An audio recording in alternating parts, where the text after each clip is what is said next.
Hi, everyone. Thank you for being here today. My name is Halle Block, and today I will be presenting my PhD research, which we call Diapers to Concrete, in which we are upcycling absorbent waste materials and incorporating them as internal curing agents for more durable concrete. I'd like to acknowledge that this idea has a non-provisional patent pending, and this work has been submitted to the ACS Sustainable Chemistry and Engineering Journal.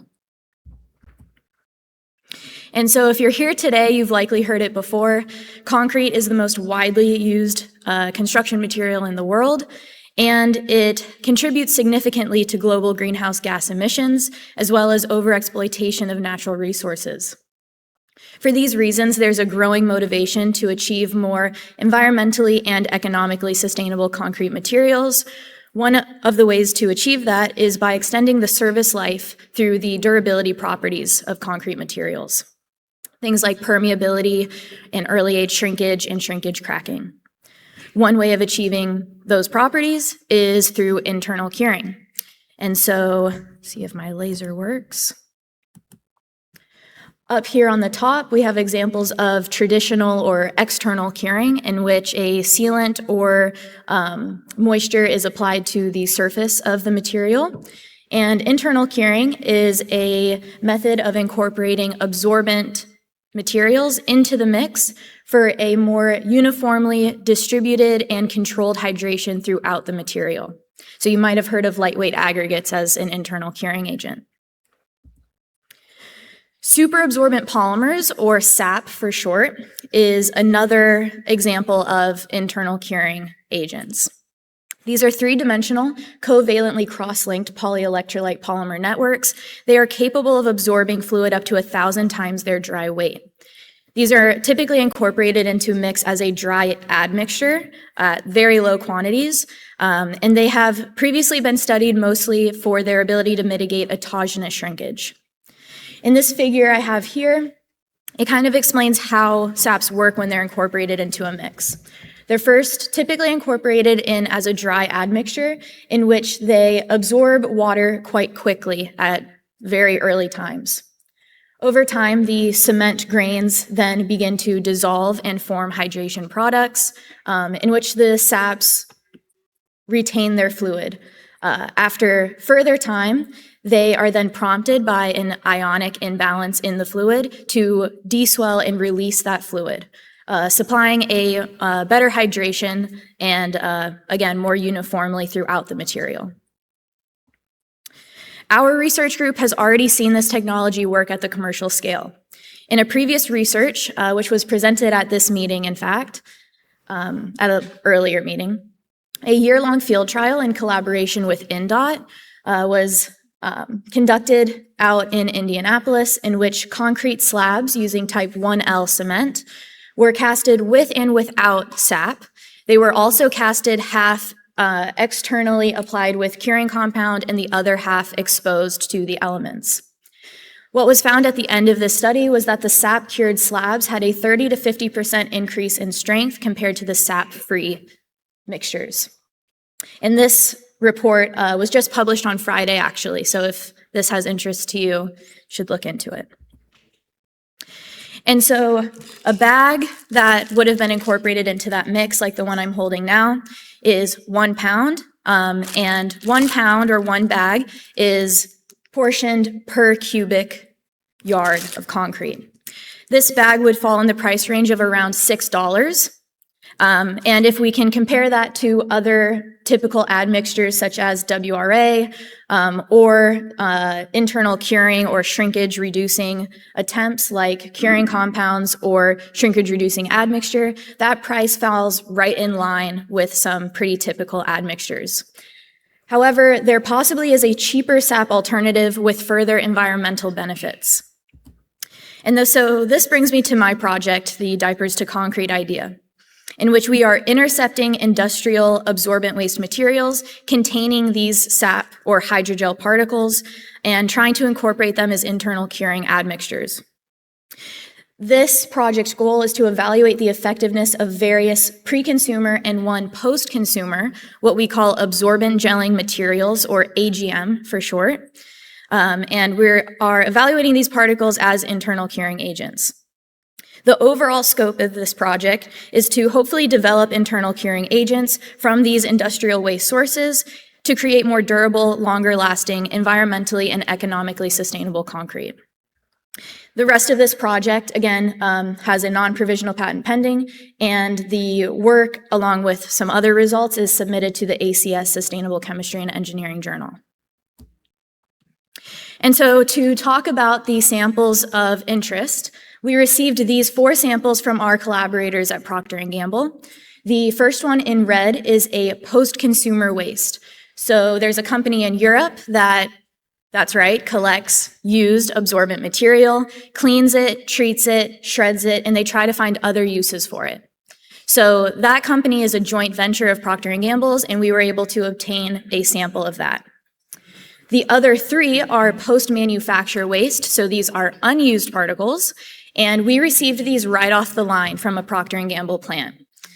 For whatever reason, these didn't meet they weren't up to par with those that they wish to put in their products, such as their diapers. And so to just explain the difference between these particles very quickly, the blue particles, as I will address them as, those were our largest particle pieces, and they have some amount of cellulose fiber contamination in them, but at very low amounts, less than 5%. The fines in orange here have a very similar chemical composition to the blue particles. However, they have a higher cross-link density and they are much smaller in size. And then finally, the green fines and fluff, or what I refer to as FF in this presentation for short, that is a 50-50 split between cellulose fibers and the fines in orange here. And so to capture the ability of these AGMs, the upcycled AGMs, we wanted to compare them to a commercially available sap. And so for that reason, all of our experiments have been tested alongside of the same sap that was used in the INDOT field trials. Here are the characterization methods that I will be discussing in this presentation. Any mortar or cementitious mixtures were incorporated with a 0.35 water to cement ratio to resemble a high performance mix, which would be more susceptible to shrinkage. Ultimately, internal curing is trying to cure or address early age shrinkage and cracking. And so for that reason, the autogenous shrinkage results is what we are primarily interested in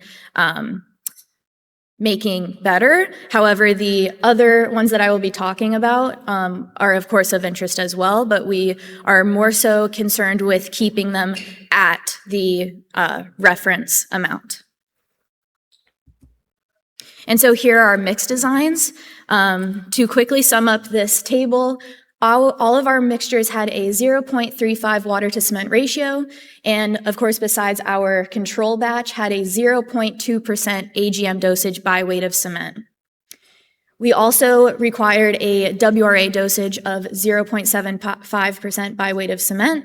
However, when we incorporated the commercially available sap in purple here, this asterisk is reminding us that it required double the WRA to meet the same workability targets as the others. And so here are some initial swelling tests. We subjected these AGM samples to pore solution made with type 1L cement. And what we found significantly was that the upcycled AGM blue particles exhibited the highest swelling capacity, and the purple commercially available sap exhibited fluid retention over time. Here are the workability results. If we can start over on the right-hand side, our flow table test, this is what we used to create our mix design.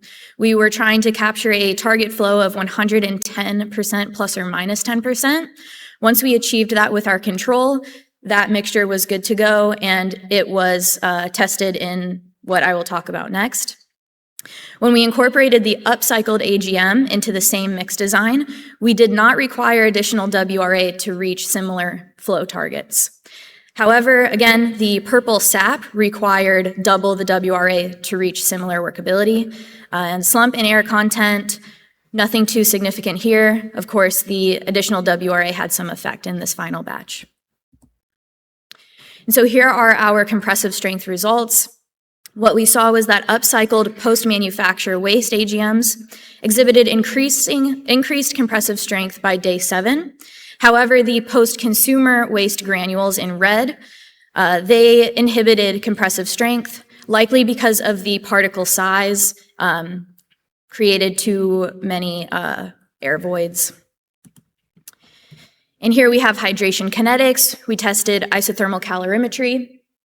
We saw that the upcycled AGM did not significantly affect hydration reactions, maybe delayed the peak a bit. However, the sap-containing mortar with elevated WRA displayed reduced and delayed heat of hydration. And so finally, the results we were most concerned about, the autogenous shrinkage.